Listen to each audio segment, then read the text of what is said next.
to not lunge your horse. What I'm about to share is a true story that actually happened to me and my mare, Lily. Well, basically everything you could do wrong, that girl did wrong.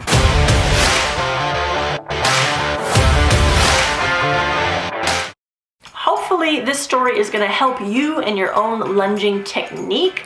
You were going to learn through, I'm not going to name this person, but basically we had a very interesting experience, my mare and I, when somebody tried to lunge my horse.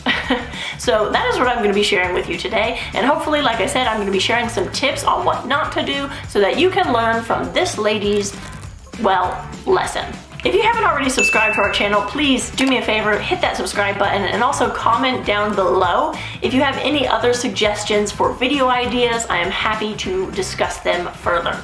Today's video actually comes because I had a very recent discussion with a professional in the industry, Lorna Leeson. She has a podcast, Strides for Success, and we were discussing this topic of lunging for success for a 3-day virtual clinic, which I am hosting, called the International Equestrian Virtual Clinic. Now, this clinic is totally free for you to join, so if you haven't already, I highly recommend you go and watch that video where we kind of discuss this way more in depth. But I'm going to be sharing some of my highlights, and then, like I said, a personal story which happened to me and my own mare, which I think can actually shed a lot of light on how people are lunging incorrectly. And unfortunately, I see this happening quite a lot. So again, the 3-day virtual clinic, I'm going to include a link down below. Go and register and watch the video with Lorna if you haven't already. Now, one day I noticed that my mare Lily was slightly off. So I did, of course, what any equestrian would do. I called the vet. And I had the vet come to assess her. Well, the thing about Lily, which I would like for you to know, is first of all, she's a part Arabian mare. She is very hot-blooded, she's very high-strung, very hyper, very energetic. She's a little machine. I love her to death. And the thing about Lily is she is a worker, so she doesn't really show, in this case, on that day, in a trot up, she seemed totally fine. So I couldn't actually see anything wrong with her, but I could feel that something wasn't quite right. So that's why I had the vet come to kind of evaluate her with me. And so the vet came and she brought along a young vet assistant to help actually do the trot up with Lily, so that way I could stand with the vet and we could kind of observe together and discuss, what we saw. And so this vet assistant, she went to trot with Lily. And the thing is, Lily is very well trained, okay? Extremely sensitive, intelligent mare. I mean, she knows her job. And that girl, all she had to do, if Lily was right next to her, all she had to do was start jogging.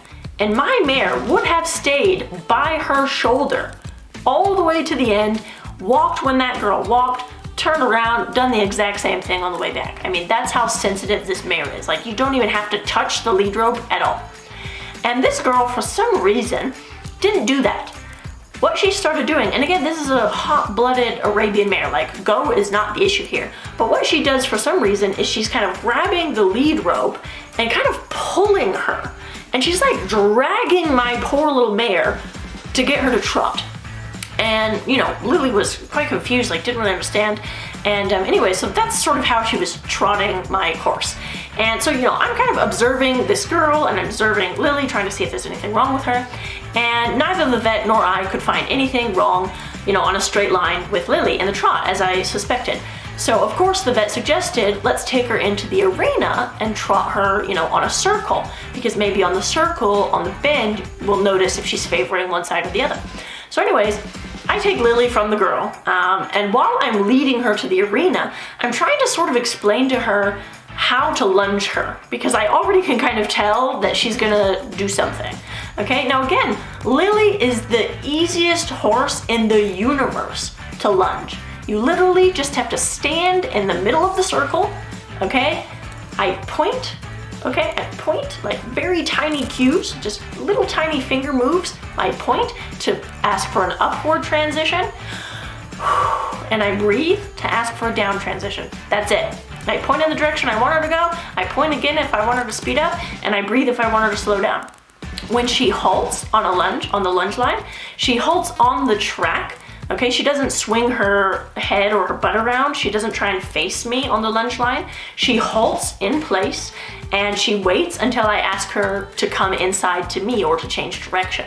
So that's how well trained she is. And also, like I said, she is very hyper, she is very energetic, but the air brakes, the breathing down transitions work extremely well. I mean, like that.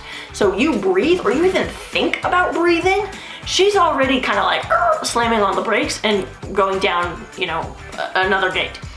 So she's very easy to lunge, really, you just stand in the middle, okay? So I'm trying to kind of explain this to her.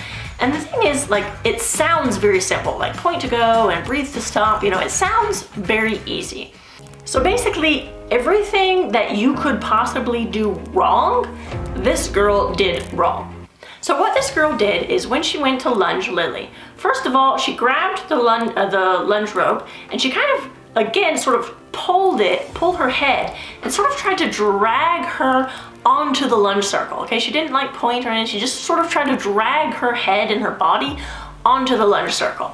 And then, before she even got out on the circle, she already had the whip in her other hand and started like really chasing her with the whip. And again, go is not this mare's issue, okay? She's an Arabian, like go is not the problem here.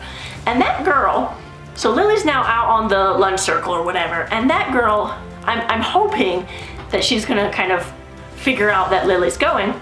Well, Lily is trotting, and this girl is still, okay, like kissing and clucking to her and kind of wiggling the whip around. And Lily does not know what to do. Okay, like she is now almost passaging, like her legs are going around, she's like doing extended trot, her tail's in the air, you know, she's like going the fastest trot that she physically can on that small circle. And the thing is, the girl is still continuing to chase her, okay? She's still got her arm out, holding the rope like that, she's still kind of wiggling the little whip at her, and she's still clucking. And I'm kind of in shock at this point. So of course, Lily, what does she do? Because she's trotting as fast as she physically can, and this girl is still not happy. So Lily is like kind of panicking now, trying to figure out what this girl wants to make her stop. So what does she do? Of course, she tries to canter, but the circle is so small that she can't really sustain canter for very long. So, you know, her head is turning towards the girl. She's trying to, like, her body's wiggling around like a snake. She's trying to figure out, like, what do I do to make this craziness stop? And the reason that I'm pointing this out, okay, is because that girl had no clue what she was doing wrong. And in her brain, she was lunging the correct way. You know, you're supposed to have a little triangle and you're supposed to have your hand here and the whip there, and this is how we lunge. That's not how you lunge, okay? So I'm gonna share with you how to actually lunge correctly. Because everything that we do in our body, and you know, as I said, she was chasing the horse, but she didn't even realize she was chasing the horse. And even if Lily was a lazy horse, so if you have a lazy horse, I still see people doing this. They're constantly feeling the need to like, and try and chase the horse to do something. And the thing is, if you do that, even if it's a lazy horse, lazy horses in a field, they'll still gallop around and have a good time. So it's not that a lazy horse doesn't like to run, because all horses love to run, okay? They love to buck and play and run. So that's not the problem. But again, when it comes to horses, they have a fight or flight response. And if you're chasing them, you're obviously a predator. There's obviously something for them to run from. So the lazy horse, their response might be to fight what it is that you're doing. Not physically like strike at you, some of them might, but their way of fighting it might be kind of ignoring you, tuning you out, turning you know, their bum towards you or turning away from you. That's how a lazy horse might respond to this fight or flight, whereas a speedy horse is going to do kind of what Lily did. She's going to, like, you know, be snorting and like trotting around and trying to run away and trying to escape, but there's nowhere to go because she's attached to this rope. And all that girl was doing was just holding the whip and wiggling around and clucking a lot and chasing her with her body and chasing her with her hand. And, you know, that is one of the biggest mistakes that I see people doing when they are lunging, is chasing their horse. You need to relax, you need to breathe, you need that your whip is not in active, like, ready to strike mode at all times. The tip of the whip needs to be on the floor, in a relaxed position, like in an inactive position, unless you need to pick it up and give them a little bit of encouragement. But then you pick it up, give them that little bit of nudge, and then you put it back down. Okay, you don't constantly chase them. You don't give them that kind of feeling that they are always being pressured into going round and round in endless circles. Okay, it's not beneficial. And even in this kind of example, I mean, we weren't lunging for fitness or something like that. Like, I didn't want her to get tired. We literally only wanted her to trot a little bit so that the vet and I could kind of see on a circle if we could spot lameness, okay? So it was doing us no favors by lunging her in that way. Now, again, the first thing that people are gonna do is sort of blame the horse. Oh, it's the horse, oh, she's crazy, she's running. Well, if you are asking the horse to do that with your body language and it's subconscious, you don't even realize that you're doing it, then that's the type of reactions that horses might respond with, or they might have a less dramatic version. They might be doing something a little bit similar or maybe even worse than what Lily was doing.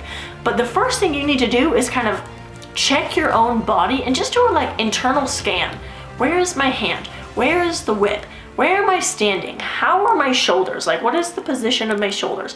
Am I super high strung and energetic? If I'm like this and I'm super tense, or am I really relaxed and calm? Or am I just spacing out, not really paying attention? Or am I really timid and really shy? What's my vibe? What's my body language telling my horse? Because that can make a huge difference when you are lunging or doing groundwork or riding or whatever. Insert the fill in the blank here. So hopefully you found these tips helpful, and if you did, please comment down below and also subscribe to our channel, and I look forward to seeing you in the next video.